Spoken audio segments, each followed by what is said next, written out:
Bonjour à tous. Aujourd'hui, un Loseki un peu particulier, tourné vers les teams, puisque j'ai la chance d'appeler trois team managers ou ex-team managers.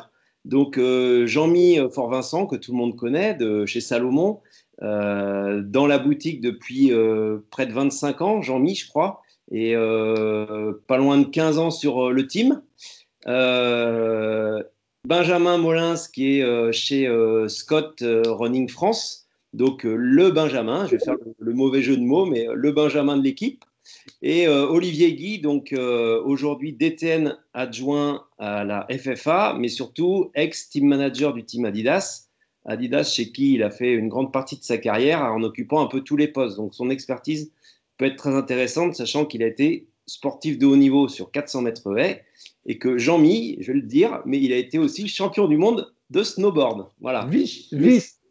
Vice-champion du monde. Ouais. C'est déjà pas mal. Et Olivier, je crois, vice-champion d'Europe junior du 400 haies, c'est ça? Ouais, plusieurs fois champion de France et plusieurs fois international, quoi.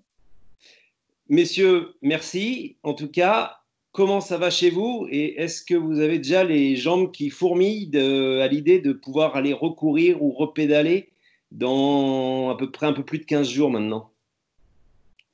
Qui commence? John. Eh ben, allez, c'est parti. Non, salut à tous. Moi, ça va plutôt pas mal.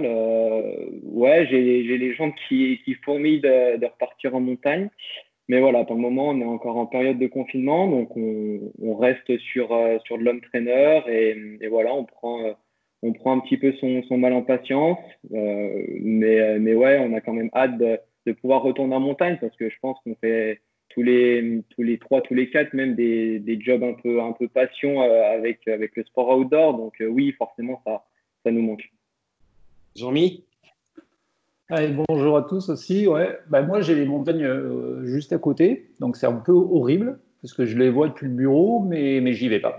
Donc c'est le truc hyper frustrant. Donc ouais, il reste encore 15 jours pour aller en profiter. Voilà, on fait autre chose en profitant, en se disant qu'après ça va être bien. Ouais. Olivier, toi du côté d'Agen? Du côté d'Agen, moi, bizarrement, le confinement m'a donné l'opportunité de me remettre un peu à courir, puisque comme au-delà de métier que j'occupe aujourd'hui à la fédération, j'ai continué mon activité d'entraîneur de club, ce qui fait que le temps que je passe à entraîner les autres, je ne passe pas à m'entraîner moi. Et là, pour le coup, ça me relaisse du temps. Et je suis, on va dire, en phase de reprise de la course à pied. C'est pas brillant, c'est pas facile, mais j'y vais régulièrement. Donc, je profite de l'heure possible pour aller cavaler un peu. Et, et ça marche plutôt pas mal. Au terme de sensation, c'est une catastrophe. Mais le plaisir de prendre l'air dans cette période-là, c'est quand même énorme, quoi. Alors vous êtes au contact des athlètes élites. Chez Salomon, on connaît la composition du team. Chez Scott aussi. Olivier, tu es un peu plus maintenant du côté des équipes de France. Comment se passe avec vos athlètes cette période de confinement qui s'éternise? Et est-ce que certains n'ont pas une certaine impatience de pouvoir retourner sur les chemins? Benjamin, puisque tu étais parti. Ouais, alors après, c'est des athlètes, mais ça reste aussi des humains. Donc forcément, ils n'ont pas tous la même. C'est pas dans leur tête, ça se passe pas pareil pour tout le monde. Donc il y en a forcément, ils ont beaucoup plus. Enfin, c'est beaucoup plus difficile de rester à la maison. D'autres, ils en profitent pour rester à la famille. Donc là, c'est vraiment en termes de personnalité, en termes d'état d'esprit que ça change entre les athlètes. Mais forcément, voilà, il y a un lien entre tout le monde, c'est que c'est tous des coureurs à pied, donc oui, ça leur manque. Mais voilà, ils sont un peu comme nous, ils attendent patiemment de pouvoir recourir. Et à l'heure actuelle, il y a quand même des moyens pour continuer à faire du sport en restant chez soi. Jean-Mi, toi du côté de Thibaut, Michel, François, on sait que c'est des approches complètement différentes. Ouais. Nous, on a changé un petit peu les approches, sachant qu'on a 5 coachs dans le team qui gèrent les garçons différemment. On les a mis tous au repos, en disant de toute façon, les plannings ne sont pas établis, donc vous excitez pas, ça ne sert à rien de vouloir trop en faire maintenant. Parce qu'on sait tous, il y a des pics de forme et tout, donc probablement quel est un pic de forme sans connaître les premières dates, c'est impossible.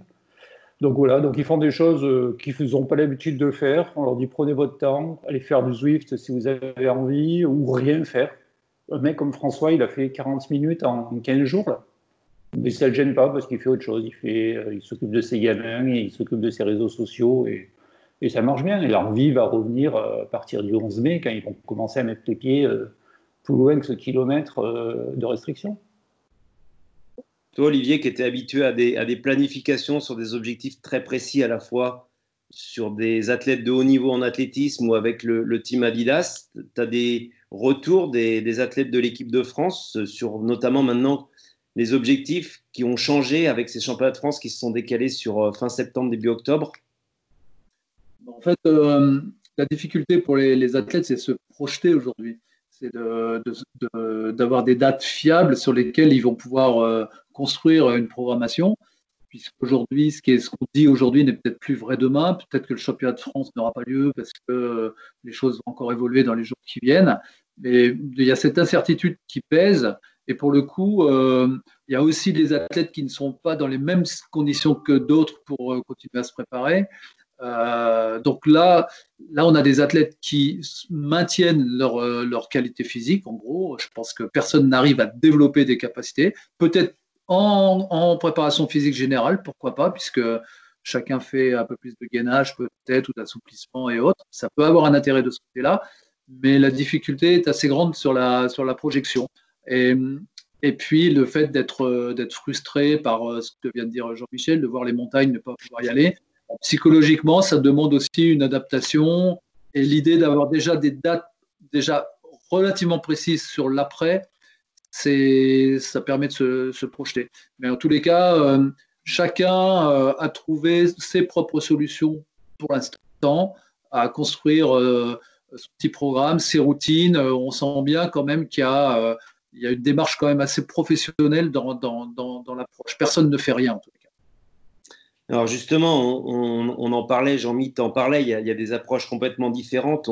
On sait que François, il fonctionne beaucoup aux objectifs. Aujourd'hui, on a tous un peu une date en ligne de mire qui est le 11 mai, sachant qu'on ne sait absolument pas ce qui va se passer après le 11 mai. Mais est-ce que vous travaillez déjà sur des protocoles, c'est un peu le terme à la mode, mais sur des protocoles de reprise à la fois en termes de planification, de reprise d'entraînement et aussi d'approche mentale, parce qu'il y a peut-être aussi certains coureurs qui sont peut-être complètement démotivés à se dire bon, bah, c'est bon, la saison elle est foutue, je laisse tomber et je rebondis sur 2021, non? Nous, on travaille, excuse-moi Benjamin, nous on travaille depuis le premier jour du confinement. Le maintien du moral est impératif. C'est-à-dire on arrive presque à en rigoler dans le team en disant bah, tiens, on avait pas d'un moment, on avait un challenge de celui qui avait le plus de courses annulées. Mais c'était juste pour se dire ouais, c'est comme ça, tant pis, on va refaire une autre saison qui va recommencer à un moment. On refera un restart de saison, peut-être au 1er juillet, peut-être au 1er mai. Maintenant, on commence à avoir des dates qui est plutôt des restarts de saison qui sera en doute. Mais on a toujours travaillé là-dessus et toujours très très près que les athlètes. Les athlètes, on les a tous les jours au téléphone pour ça. Pour ne pas laisser le mec commencer à tourner en rond et pas aller dans le bon sens au niveau du moral. Benjamin, pareil. Ouais, moi je rejoins complètement Jean-Mi sur ce qu'il vient de dire. Faut pas les laisser dans la nature. Donc forcément, oui, tu as des liens pratiquement tous les jours avec les athlètes. Mais même entre eux, ils ont des liens parce que maintenant, avec les réseaux sociaux, c'est super facile d'avoir des groupes de discussion. Et du coup, oui, on discute de tout ça, mais on discute aussi d'autres choses. C'est bien de se sortir la tête. Après, pour répondre aussi à ta question, Fred, de base, est-ce qu'on a des protocoles qui sont mis en place pour la reprise? C'est quand même compliqué de se focaliser sur une reprise parce qu'en fait, on ne sait pas.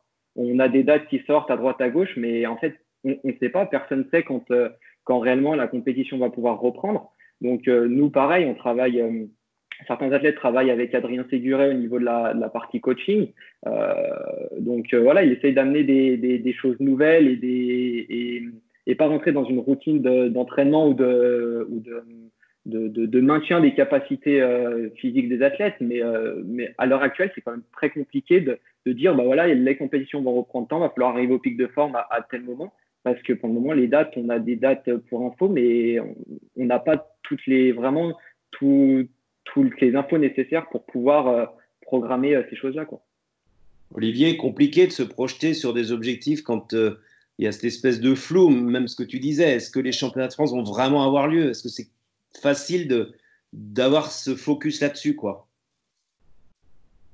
Le doute subsiste quand même sur les compétitions, mais ce qu'on sait quand même, c'est qu'avec le déconfinement, on va pouvoir reprendre notre liberté relativement vite pour aller cavaler un peu partout, etc. Et je pense que les premières choses qu'on doit faire, c'est de tempérer un peu les ardeurs, c'est-à-dire qu'on sera plus dans des logiques de début de saison ou d'une certaine forme de réathlétisation. En fait, il faut penser les choses comme si un athlète avait été blessé et qui reprend. Parce que moi, ce qui me fait peur un peu, c'est le côté ça y est, on peut y aller et on va se refaire des segments Strava et on va se relancer des défis entre nous parce que ça y est, on est de nouveau libre. Et je pense que ce n'est pas la bonne approche parce que dans 2 mois, on aura des gens de nouveau blessés, enfin ou blessés. Il faut réinstaller les choses tranquillement, même si certains ont maintenu une activité physique, mais mentalement, même sur la spécificité de nos pratiques, etc., les choses se réinstallent vraiment lentement. Et il faut prendre ce temps-là. Je pense que c'est absolument nécessaire de reprendre ce temps. Et ça vaut, nous, dans notre approche au niveau Fédé, pour les trailers, mais pour les marathoniens, et ça vaut aussi pour les sauteurs en hauteur et les hurdlers et tous les autres. C'est-à-dire que le corps s'est retrouvé dans une situation inhabituelle et il faut se redonner du temps avant de se re-challenger, en fait. Alors, notamment Jean-Mi et Olivier, vous avez été sportifs de haut niveau.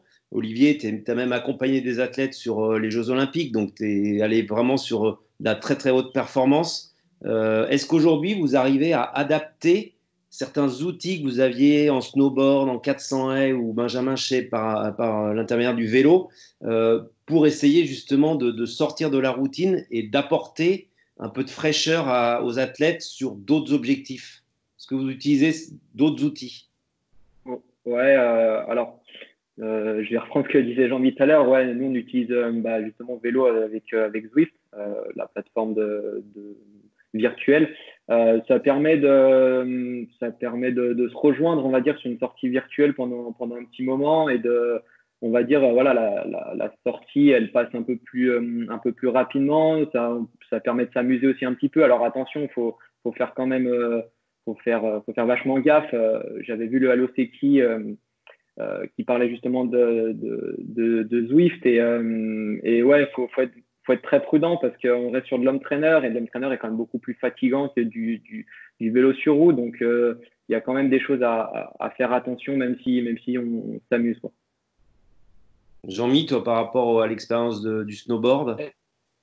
L'expérience du snowboard, c'est radicalement différent. La seule expérience de tous les sports, c'est comme disait Olivier tout à l'heure, c'est que là, on reprend une saison à zéro. Là, on va reprendre une saison comme si actuellement on est en janvier. Tout simplement, en janvier, on est en pause, les mecs sont en pause, ils font un peu de proprio, de renfo et ça reste là-dessus. Et on va rattaquer une saison comme si on était en janvier. Les garçons ont compris ça. Parce que voilà, on aura 6 semaines de préparation, on aura le temps de faire de la préparation, on a le temps de remonter. Moi, ce qui me fait peur, c'est même pas dans les 2 mois après le 1er mai, le 11 mai, je veux dire, ça va être dans la semaine du 11 mai, où les mecs vont vouloir se faire du dénivelé négatif, des choses comme ça qu'ils n'ont pas fait depuis maintenant 2 mois. Et là, on peut avoir de la casse dans tous les sens. Et là, par contre, nous, on va être le plus vigilant, c'est là-dessus surtout. C'est les premières, deuxièmes semaines de reprise. Olivier, j'imagine tu confirmes. Bien sûr, je confirme ça. Puis nous, ce qui a changé fondamentalement là par rapport à la situation dans laquelle on est, et surtout au niveau des coachs, on a dû être très inventif par rapport à des programmations autour de chez soi, quoi. Et on a tous plus ou moins trouvé des solutions, mais qui ne reproduisent pas à l'identique la spécificité de nos spécialités. Ce qui fait que même si les athlètes ont maintenu un certain niveau de condition physique, voire, comme je le disais tout à l'heure, développer des capacités qui ne travaillent pas suffisamment à mes yeux d'habitude, comme développer la force, la souplesse, etc. Mais ça n'empêche qu'il y aura une réadaptation forte à faire et il faudra vraiment gérer la partie euphorique. Et ce qui a vraiment changé aussi, pour rester sur la question, c'est l'apport des réseaux sociaux. Si j'imagine la même situation à notre époque où il n'y avait pas les réseaux sociaux, le confinement aurait été beaucoup plus invivable. Et là, on a pu aussi se référer à des visios ou des vidéos de prépa physique et autres, et les athlètes ont partagé des choses. Il y a des petits défis, des choses comme ça. Donc, il y a quand même du lien social, sportif, qui nous aide bien dans cette situation-là, qui n'aurait pas été le cas il y a quelques années. Ok. Sinon, moi, il y a aussi pas mal de gens qui m'ont demandé, et vous êtes en mesure de répondre à cette question-là. Aujourd'hui, effectivement, on voit qu'il y a une activité économique qui est très fortement réduite, voire complètement arrêtée dans certains domaines, dont les magasins de sport. On sait que vous, vos budgets marketing et vos budgets de team sont souvent en lien avec des pourcentages liés au chiffre d'affaires que peuvent faire les magasins ou les marques sur un groupe. Est-ce que vous pensez que ça puisse remettre en cause certains partenariats événements ou même des partenariats de coureurs pour 2021, la situation là actuellement? C'est pareil, c'est compliqué de se projeter quand même parce que la saison n'est pas terminée non plus. Alors oui, il y a eu un gros manquement sur le début d'année, mais encore une fois, tout dépend de ce qui va se passer dans les mois, dans les mois à venir. Hein. Tout va être un peu décidé dans ce qui va se passer, une sortie de déconfinement, qu'est-ce qui va pouvoir être autorisé. C'est sûr que si le sport est autorisé comme avant, bah, les gens vont retourner en montagne, faire du vélo, des choses comme ça, donc ils vont reconsommer dans les magasins. À l'heure actuelle, je peux pas dire s'il y aurait une répercussion. Si on s'arrête à l'instant T, oui, mais il reste encore une année quand même à boucler. Donc après, tout le monde va faire le maximum pour sortir de cette crise, ça c'est sûr.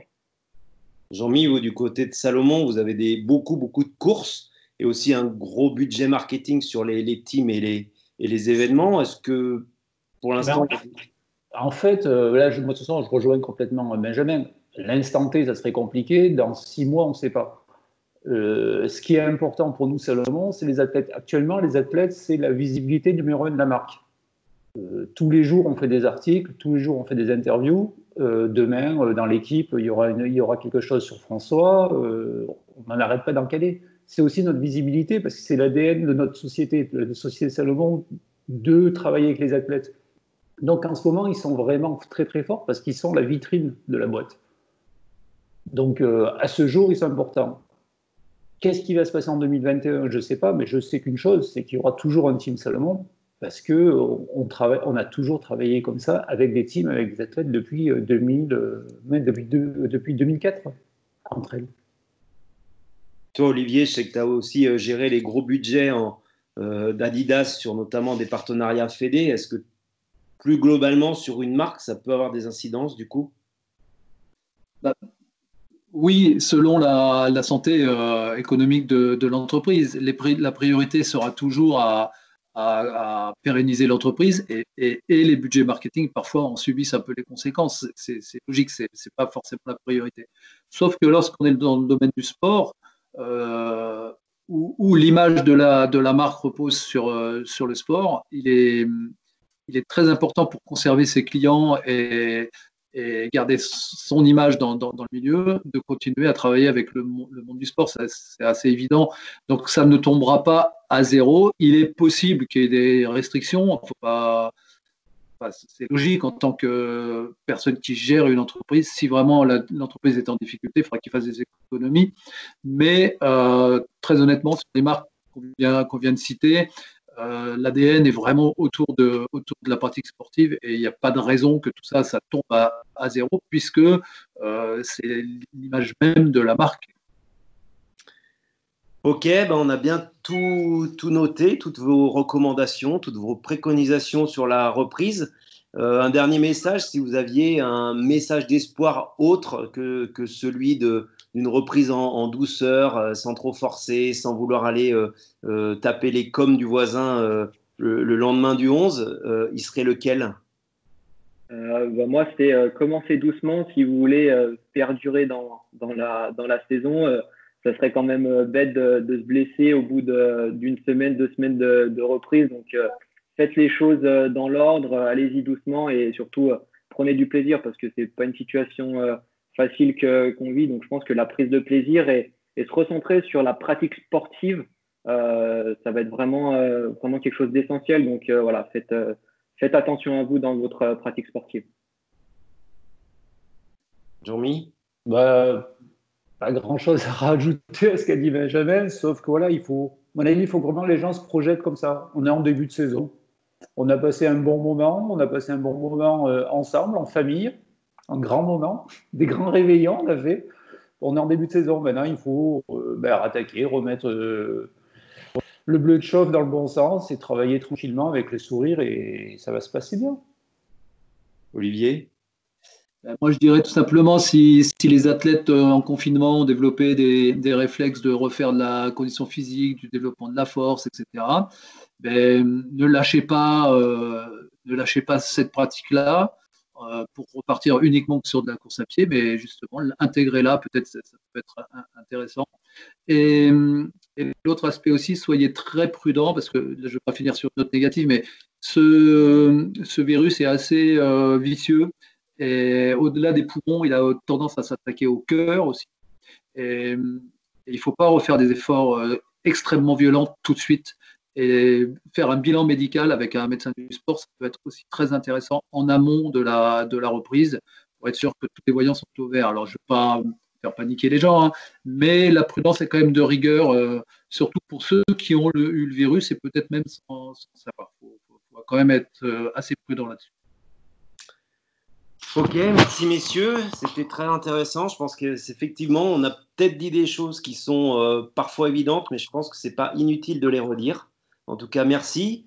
Et puis au plaisir de boire un café 10 minutes après le départ d'une course prochainement, j'espère en tout cas, parce que c'est des vrais plaisirs et des vrais moments d'échange qu'on a ensemble.